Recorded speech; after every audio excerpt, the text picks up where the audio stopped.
Hello, this is Dad from Dad's Bedtime Stories. If you have ideas for stories or you just want to ask a question or send a comment, you can get in contact with me at dad.bedtimestories@gmail.com. Just ask your parents. This is episode 14, The Astroid on the Dinosaur Planet. You and your friends wake up in the treehouse where you've been hanging out for quite a while. One of your friends comes up to you and says, "Hey, I think I have to go home today. I've been away for a long time. I know Spaceship created that robot to replace me so my parents wouldn't know, but I kinda miss them." "Me too," say your other friends. I feel the same way." "I do too," says Bill the dragon, whose head is popping in the window from outside. "Bill? Is that you?" "Yes, me and the other dragons were talking, and we want to go back to our planet for a bit. We can come back another time, but we all need a bit of a break." "Okay," you say. "I understand, everyone. Let's get in the spaceship and I'll bring everyone home." The spaceship goes outside the treehouse and grows and grows and grows until it becomes a huge dragon-carrying spaceship once again. The hatches on the back open up. You, your friends, and the dragons all climb on board. The spaceship takes off and flies high up into the air. Just imagine yourself flying through the clouds, high above the earth, looking out the window and down at the clouds below. All you can see is blue sky, sun, and clouds. Eventually, as the spaceship gets closer to where you and your friends live, it lowers itself down below the clouds and flies over their homes. One by one, your friends put on their spacesuits using the special watches that they have, and use the spacesuits to fly out the back of the ship and down back to their house as you fly overhead. Last, you have to return the dinosaurs. The spaceship flies to your house where the portal to the dinosaur world is located. The shed door in front of your house opens up. Inside is a huge portal, but the ship in its current size is far too big to fit. "Spaceship," you say, "shrink down so we can make it through the portal." Suddenly, the ship starts to glow around you, and it gets smaller and smaller until it's the perfect size to fit through the portal. The portal turns on and shines a bright blue color. It almost looks like water flowing, but far, far bluer.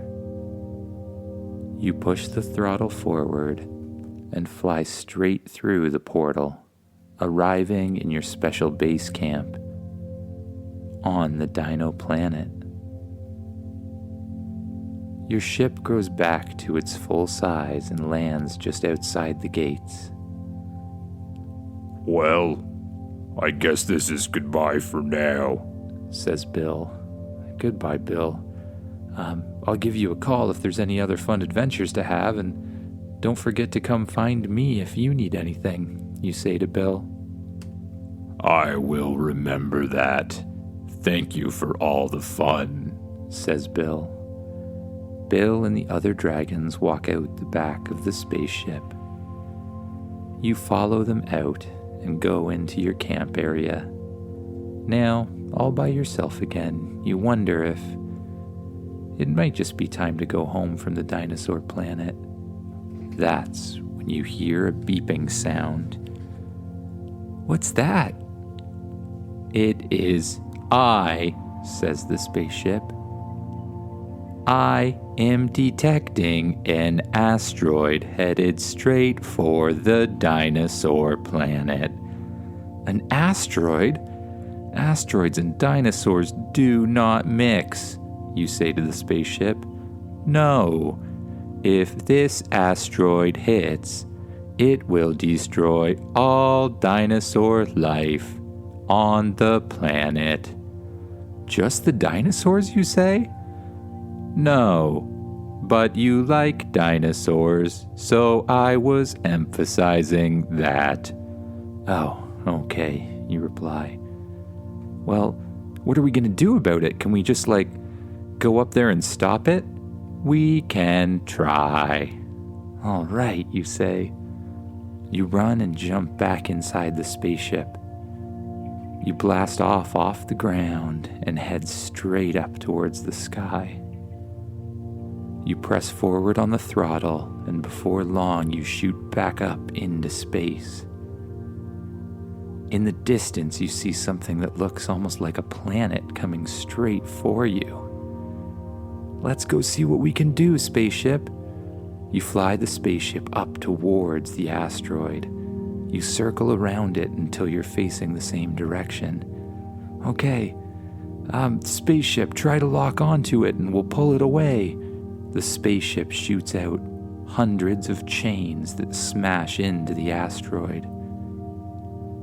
You pull back on the throttle trying to stop it. It doesn't work.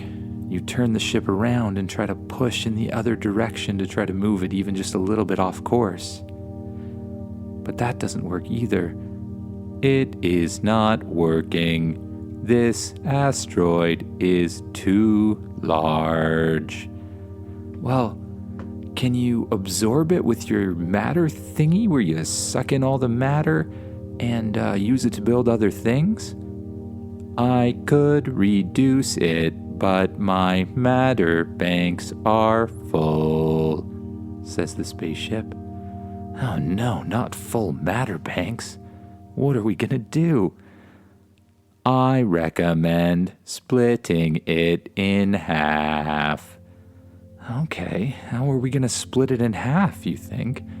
This thing's gigantic. I know. We'll drill down to the center of it, plant a bomb, and then explode the bomb. Yes, I don't have bombs. Ugh, drats. How do you not have bombs? They seem too dangerous. My goal is adventure. Well, spaceship, I gotta be honest with you, that really doesn't line up with some of the other things we've done, but okay, I totally understand, you say. We need to come up with another plan.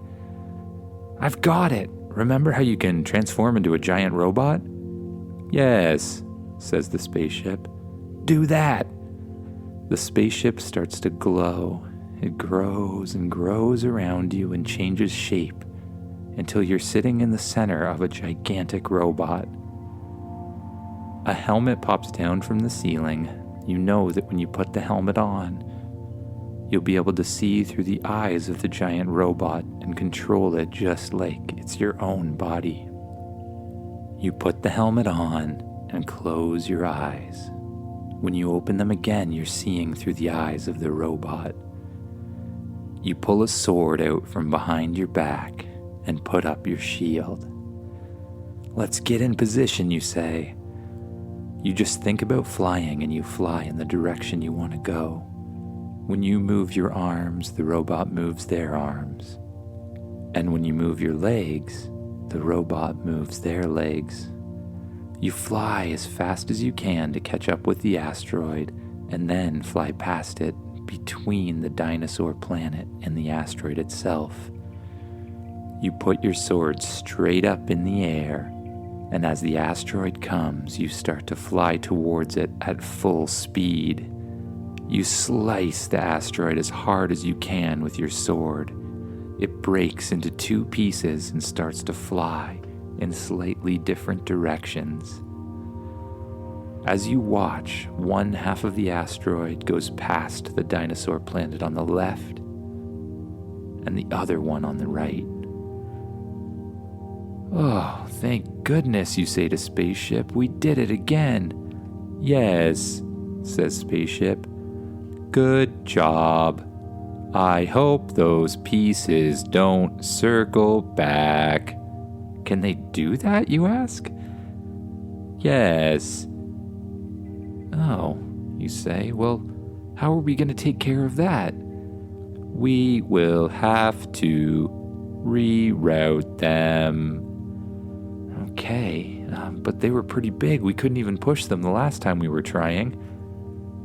I believe if you break them into smaller pieces, I can 3D print some engines. We can use the engines to steer them in different directions.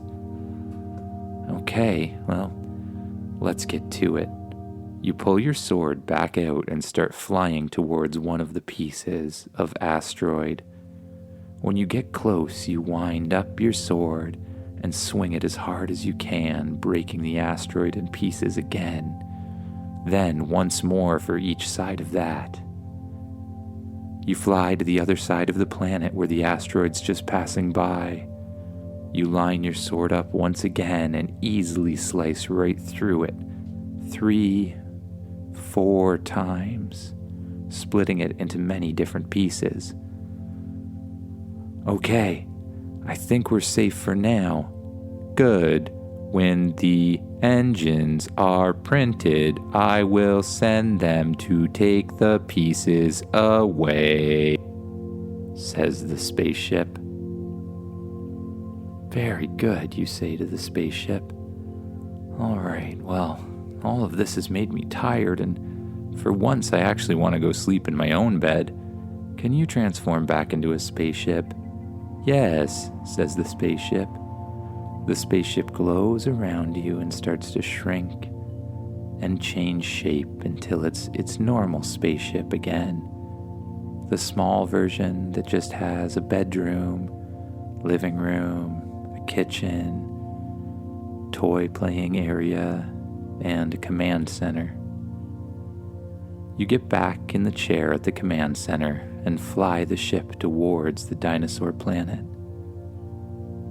When you get back to your base, you turn on the portal and shrink the ship down once more to fit through. You fly through the portal and out the shed door at your house. The spaceship lands in your front yard and the back doors open. You walk out, open your door as the spaceship transforms back into a tiny spaceship the size of a toy and flies into your pocket. You walk through the door into your bedroom. There you see the robot that's been replacing you. Hi, says the robot. I'm sure glad you're back. I was getting awfully tired of doing all this robot-y stuff. The robot starts to spark, and then it melts and turns back into goo. Spaceship, can you take care of this again? This is really weird that the robots do this whenever I return. Yes, well, it is designed to not have two of you in one place. Well, I guess that's smart. It would probably freak my parents out if they saw two of me. Okay, just get this cleaned up. I'm going to bed, you tell Spaceship. You head towards your bed, lay in the covers, and you feel your eyelids getting heavy. You allow them to close, and you notice anywhere you're holding tension, starting with your legs and your torso, your shoulders, and your arms, just letting all the tension drip away and allowing you to sink deep into the bed. and drift off to sleep.